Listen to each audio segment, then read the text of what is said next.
आऊज़ु बिल्लाहि मिनश शैतानिर रजीम बिस्मिल्लाहिर रहमानिर रहीम अल्लाहुम्मा सल्ली अला मुहम्मद व अला आलि मुहम्मद। अस्सलामु अलैकुम। जहाँ रहें खुश रहें, आबाद रहें, फूलों की तरह हंसते और मुस्कुराते रहें। मैं और आप हैं अपने प्रोग्राम में जिसका नाम है दिल की बात सफा के साथ। पैगाम इस्लाम में एक नए पैगाम के साथ आपके सामने हूँ। कितनी अजीब बात है ना, हम सब हज़रत यूसुफ अलैहिस्सलाम की कहानी जानते हैं, मगर क्या हमने कभी उनके अल्फाज पर गौर किया? जब सालों की आजमाइशों के बाद वो अपने वालिद साहब के सामने खड़े थे, इक़्तिदार था, इज्जत थी, लेकिन उनके लबों पर क्या था? शिकवा, शिकायत, माजी का जिक्र नहीं। उन्होंने फरमाया, मेरे रब ने मुझ पर एहसान किया, मुझे कैद से निकाला, मुझे इज्जत दी और मुझे मेरे खानदान से मिला दिया। उन्होंने जेल का जिक्र किया, मगर कुएं का क्यों नहीं किया? क्यों?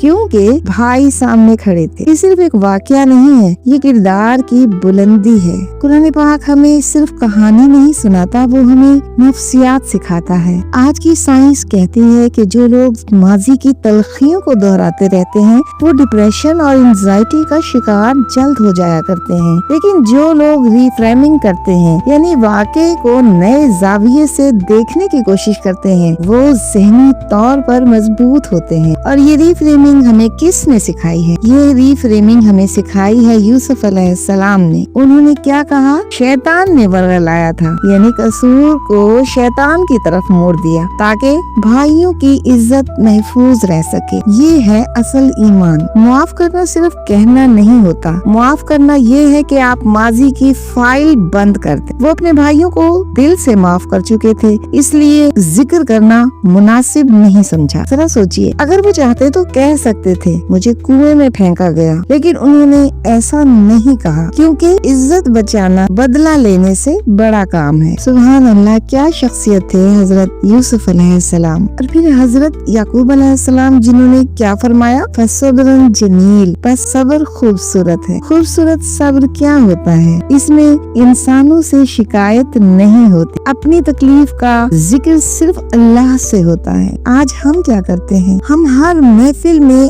अपना दुख सुनाते हैं, हर शख्स अपनी कहानी बताते हैं, मगर अल्लाह से बात नहीं करते। यूसुफ अलैहिस्सलाम ने हमें सिखाया, जब इज्जत मिले तो रब का जिक्र करो, जब तकलीफ मिले तो रब पर भरोसा करो। ग्रेटिट्यूड दिमाग के न्यूरॉन्स को बदल देता है, शुक्रगुजारी इंसान को उम्मीद देती है। और कुरान पाक में अल्लाह पाक फरमाते हैं, अगर शुक्र करोगे तो मैं और दूंगा। सुभान अल्लाह। देखा, साइंस और कुरान एक ही बात कर रहे हैं। और आज हमें हीरो किसको बनाना है? अदाकाराओं को या अंबिया अलैहिस्सलाम को? अगर आप चाहते हैं कि आपके दिल की जमीन दोबारा सरसब्ज हो जाए तो बारिश बाहर नहीं अंदर चाहिए। अल्लाह तो वो रब है जो बंजर जमीन को जिंदा कर देते हैं, वो आपके दिल को भी जिंदा कर सकते हैं इंशाअल्लाह। आप बस माजी का कुआं दोहराना छोड़ दें, जेल से निकलने पर शुक्र करना शुरू कर दें। याद रखें, आपकी कहानी अभी खत्म नहीं हुई। हो सकता है आज आप कुएं में हो, मगर कल तक पर भी हो सकते हैं। बस आपने क्या करना है?